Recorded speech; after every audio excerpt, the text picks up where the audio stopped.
ইমামের দায়িত্ব হচ্ছে পেছনে কারা আছে এটা খেয়াল করা। অনেক সময় ইমাম সাহেব আল্লাহু আকবার বলে যে নামাজ ধরছে, কি হচ্ছে পেছনে আর খোঁজ খবর নাই। মুআয ইবনে জাবাল রাদিয়াল্লাহু তাআলা আনহুকে আল্লাহ রাসূল সাল্লাল্লাহু আলাইহি ওয়াসাল্লাম একটা এলাকার ইমাম বানিয়ে পাঠিয়েছিলেন। এলাকার মুসল্লিরা ছিলেন, লোকজন ছিলেন শ্রমজীবী, সারা দিন কষ্ট করে নামাজে যে জয়েন করত। তো উনি মাগরিবের নামাজে সূরা ফাতিহার পরে সূরা বাকারা তেলাওয়াত শুরু করলেন। তো মাগরিবের সালাতে উনি যখন এত লম্বা তেলাওয়াত ধরলেন, মুসল্লিরা আর ইমাম সাহেবের সাথে থাকতে পারতেছে না, কারণ ওনারা তো ইমাম সাহেবের হয়তো মন ফুরফুরে, উনি পড়তেছেন মনের আনন্দে দরাজ গলায়, কিন্তু মুসল্লিদের তো অবস্থা খারাপ। সারাদিন ওনারা খেতে খামারে কাজ করে আসছে, নামাজ ছেড়ে দিয়ে অনেকে চলে গেছে, একা একা নামাজ পড়ে যে আল্লাহ রাসূল সাল্লাল্লাহু আলাইহি ওয়াসাল্লামের কাছে যে বিচার দিল যে ইয়া রাসূলুল্লাহ, দেখেন এমন একজন ইমাম আপনি অ্যাসাইন করেছেন আমাদের এলাকায়, মাগরিবের নামাজে উনি সূরা বাকারা পড়ে আর আমরা হচ্ছে শ্রমজীবী। রাসূল সাল্লাল্লাহু আলাইহি ওয়াসাল্লাম খুব রেগে গেলেন।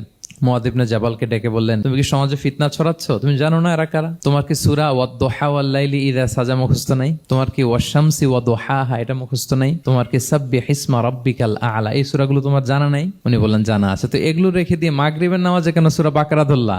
আল্লাহর হাবিব সাল্লাল্লাহু আলাইহি ওয়াসাল্লাম কিন্তু এমন ইমাম ছিলেন না, উনি অত্যন্ত বিবেকবোধ সম্পন্ন একজন ইমাম ছিলেন। একবার পেছনে এক বাচ্চার কান্না শুনে উনি নামাজ ছোট করে দিয়েছেন। সবাই বললেন, ইয়া রাসূলুল্লাহ, এত ছোট নামাজ তো কখনো পড়তে দেখি না। তখন রাসূল সাল্লাল্লাহু আলাইহি ওয়াসাল্লাম বললেন, একটা ছোট বাচ্চার কান্নার আওয়াজ আমার কানে এসেছে, আমার মনে হচ্ছে বাচ্চাটাকে সামলাতে নারীদের কাতারে একটা মায়ের খুব কষ্ট হচ্ছে, এজন্য নামাজটা আমি খাটো করে দিয়েছি। দেখেন কি চিন্তা চেতনা, পিছনে কি হচ্ছে সব রাসূল সাল্লাল্লাহু আলাইহি ওয়াসাল্লাম এটা খেয়াল করতেন।